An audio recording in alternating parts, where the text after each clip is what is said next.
Assalamualaikum warahmatullahi wabarakatuh. Alhamdulillahirabbil alamin wa bihi nasta'inu ala umuri dunya waddin. Allahumma shalli ala sayyidina Muhammad al-Fatihi lima ughliq wal khatimi lima sabaq nasiril haqqi bil haqqi wal hadi ila siratikal mustaqim wa ala alihi haqqa qadrihi wa miqdarihil azim. Rabbi shrah li sadri wa yassir li amri wa hlul 'uqdatam min lisani yafqahu qawli. Rabbi zidna ilma warzuqna fahma. Allahumma faqihna fid din wa 'allimna ta'wil, amma ba'du. Langsung mawas kita lanjutkan kajian kita. Qala al-mu'allif rahimahullah ila anqal rawa Abu Dawud wa Tirmidzi an Anas radhiyallahu anhu anna Nabiyya sallallahu alaihi wasallam qala uridat alayya ujuru ummati hatta al-qadati yukhrijuha ar-rajulu minal masjidi wa uridat alayya dhunubu ummati falam ara dhanban a'zamu min suratin minal Qur'an aw ayatin utiha rajulun thumma nasiyaha. Hadis ini masih ada hubungannya dengan hadis sebelumnya, yaitu mengenai bersih. Kemarin kita membahas Rasulullah SAW menyuruh kita untuk membersihkan masjid. Untuk membersihkan masjid.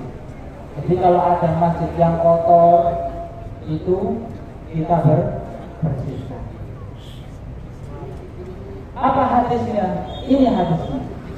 Jadi Rasulullah SAW sama Allah diperlihatkan pahala-pahala yang dilakukan oleh umatnya.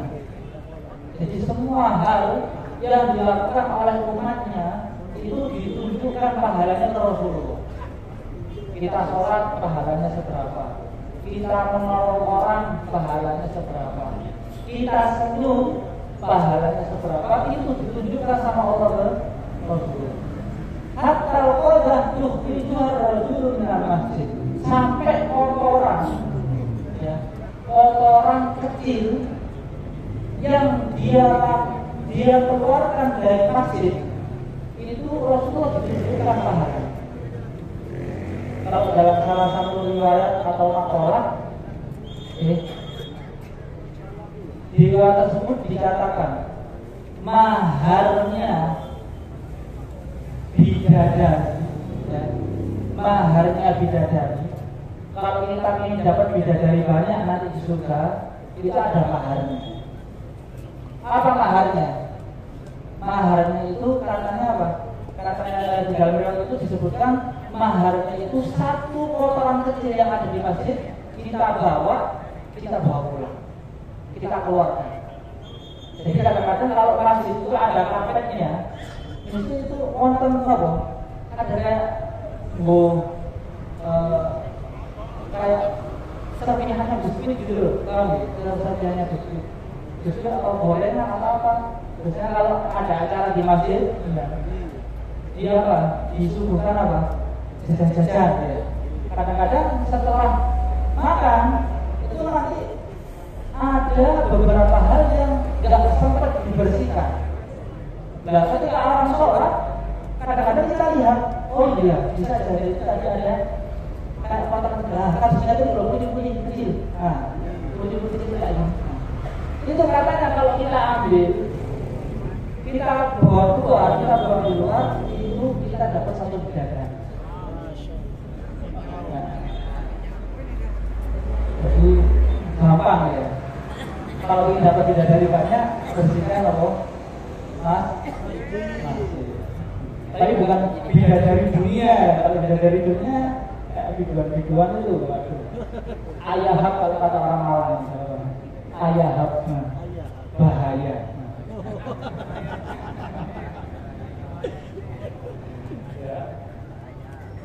Jadi makanya beberapa orang di salah satu negara itu kalau pernah melihat, bukan pernah, sering.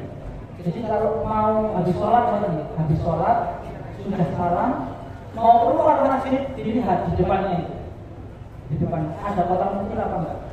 Kalau ada kotak muslim diambil, ditaruh di saknya, diambil ditaruh di sakunya. Tapi kalau kotoran tadi itu najis, ya jangan ditaruh di saku.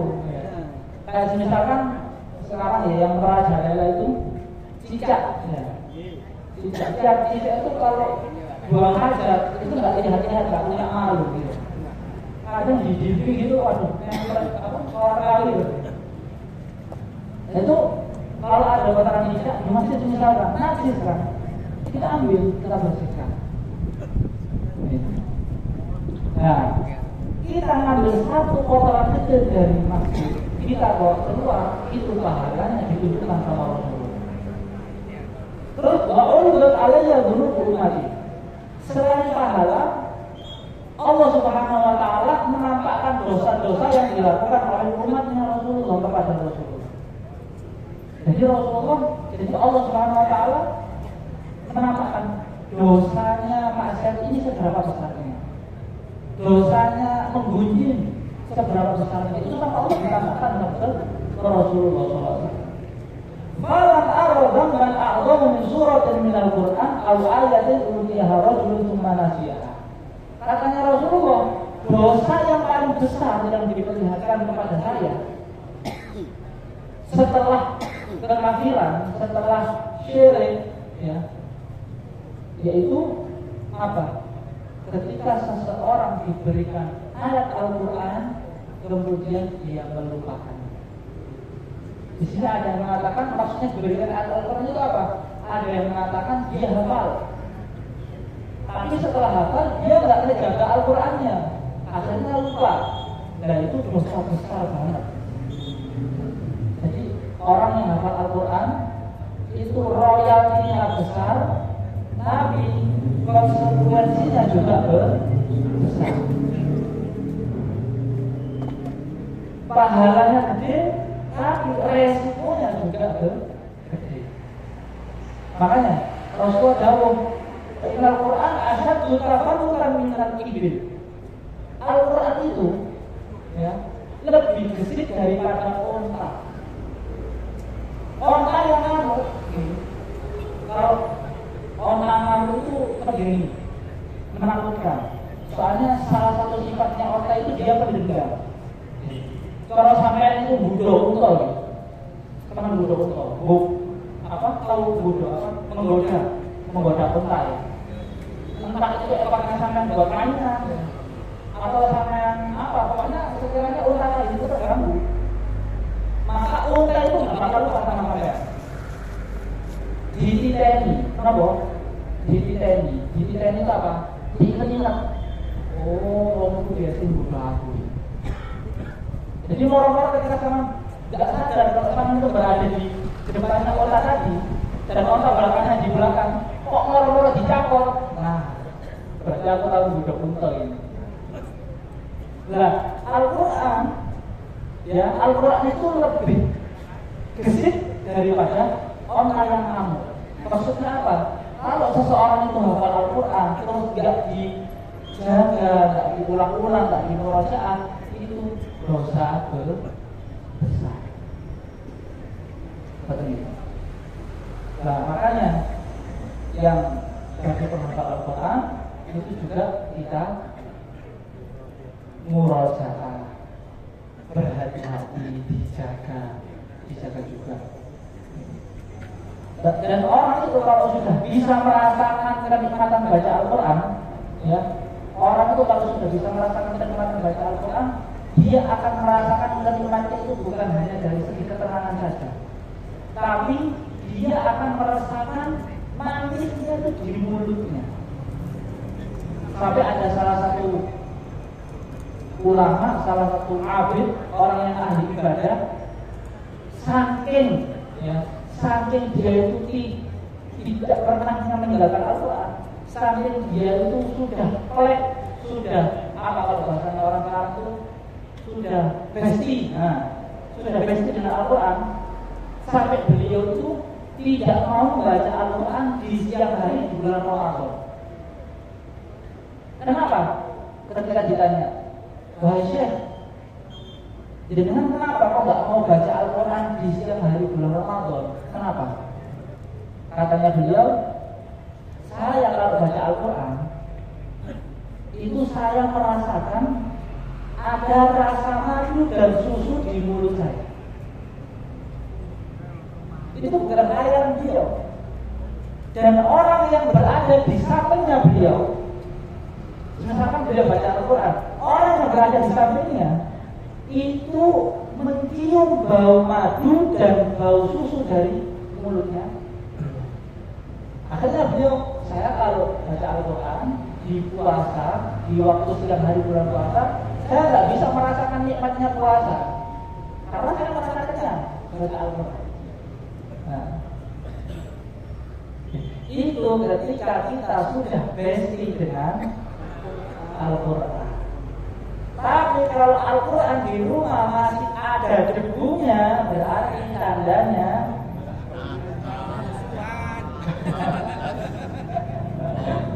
saya tidak ngomong. Jangan di rumah di masjid kadang terbaca Al-Quran, debunya itu setebal bedaknya orang perempuan. Tahu? Setebal bedaknya orang perempuan. Di sini kan masya Allah kotor banget. Tapi masya Allah HP itu tidak pernah berdebu. Aji banget loh. Tidak pernah berdebu, kinclong terus gitu. Lalu sudah baru dipegang. Makanya di sini kita balik lagi, Al-Quran itu sangat mulia. Jadi orang kalau pertama kali baca Al-Quran, mungkin dia belum bisa merasakan kenikmatannya. Tapi kalau sudah dirutinkan satu hari satu lembar misalkan, atau satu hari 2 lembar misalkan, itu dijadikan rutin terus, itu nanti insya Allah ketika baca dia akan merasakan ketenangan. Misalkan lagi sumpah. Kalau sekarang anak muda itu yang ada yang namanya graduate atau burnout, itu baca Inggris. Jadi intinya dia itu sumpah lah ya. Nah, ada salah satu anak muda itu ketika dia merasa sumpah, terus dia baca Al-Quran, dia merasakan ketenangan yang belum pernah dia rasakan sebelum dia membaca. Ajibnya orang yang membaca Al-Quran itu tidak pernah bosan. Jadi ulang berapa kali khatam, ulang lagi, tidak pernah bosan. Kalau capek, memang capek. Ya. Yang namanya orang beraktivitas pasti capek. Tapi kalau secara bosan itu tidak pernah bosan.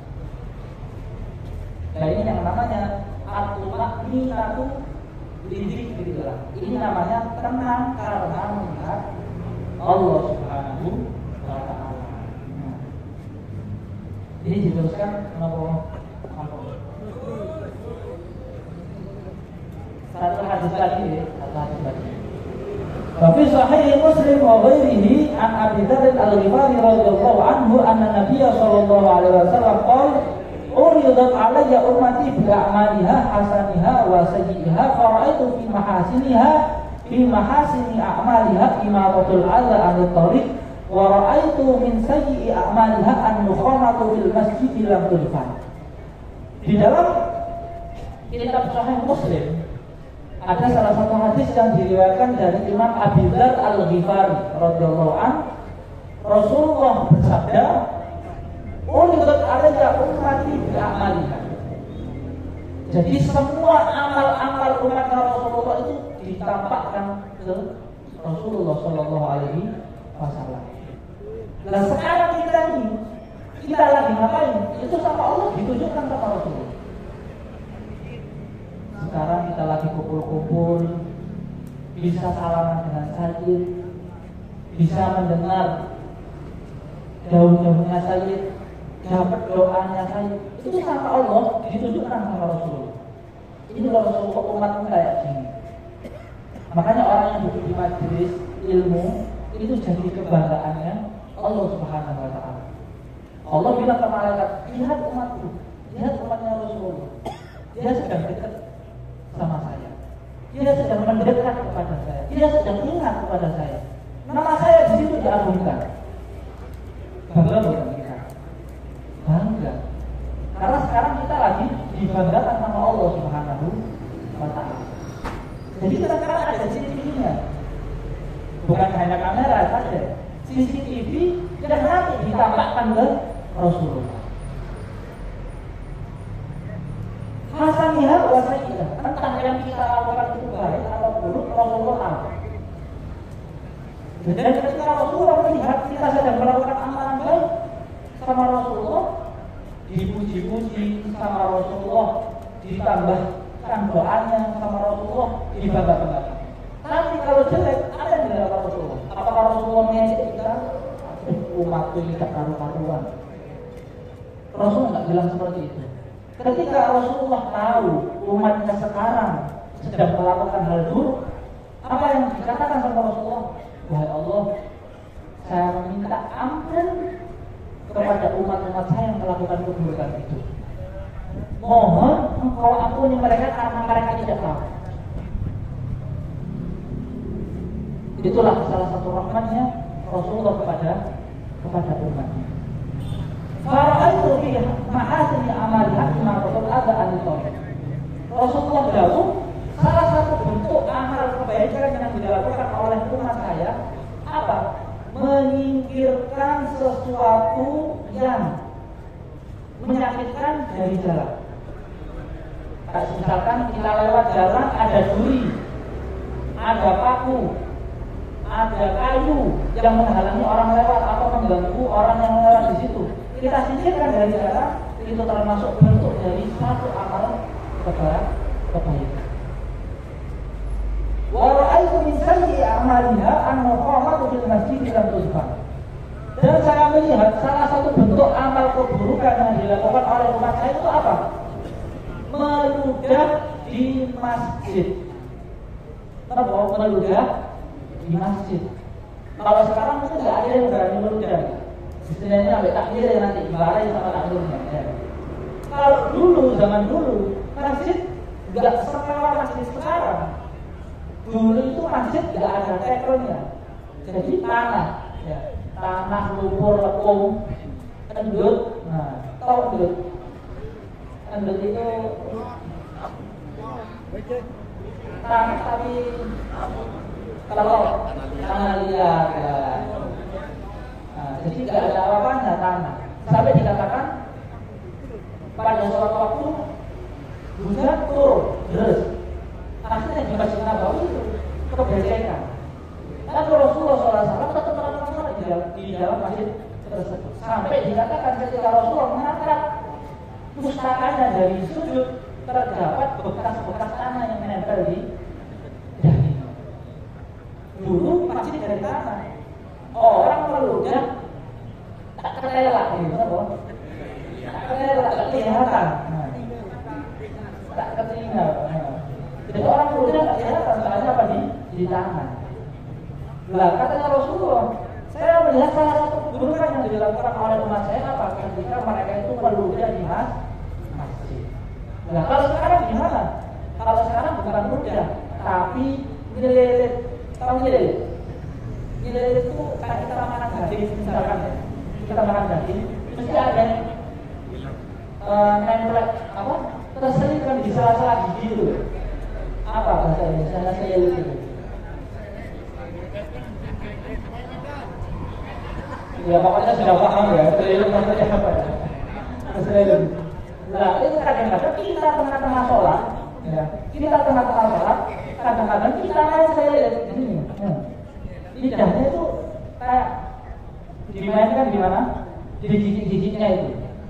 Akhirnya sambil mendengarkan yang baca Fatihah, lidahnya bermain. Setelah itu ternyata selilitnya keluar. Apa? Selilitnya belum keluar. Nasinya aja masih kering ya. Kalau sudah bolong, nasinya sudah masuk, apalagi yang nah, itu nanti kalau kita sholat kok tiba-tiba nasinya itu keluar atau selilitnya itu keluar, ya kita jangan dihidupkan atau dihidupkan. Jadi udah keluar, nah dikeluarkan tapi gitu loh, apa sih namanya, diludahkan. Jangan, walaupun itu hanya sekedar nasi, tapi itu bisa mengotori masjid. Terus caranya gimana caranya? Caranya ditaruh di sini, di depan bibir, sini ya, depan bibir, baru habis itu diambil, habis itu bisa, jangan malah apa dibuang, tapi gitu ya. Jadi perlu kita perhatikan juga. Ya, soalnya yang sering terjadi seperti ini, apalagi waktu bulan puasa, habis berbuka puasa ya kan, buka puasa juga daging, ya sedikit, nasinya nasi mandi, akhirnya apa ketika sholat ada yang keluar, ini diketahui apa dikeluarkan ya. Kalau dikeluarkan mengotori masjid, akhirnya ditaruh di terus diambil baru dimasukkan di saku. Namun yang bisa saya sampaikan pada pertemuan kali ini semoga bermanfaat dan barokah dan kita bisa mengamalkan apa yang kita dapatkan ilmu di siang yang menjelang sore ini. Wassallallahu ta'ala ayyad'alana minal ladzina yastami'una qawla fayattabi'una ahsanah. Wassallallahu ala sayyidina Muhammad wa alhamdulillahi rabbil alamin. Wassalamualaikum warahmatullahi wabarakatuh.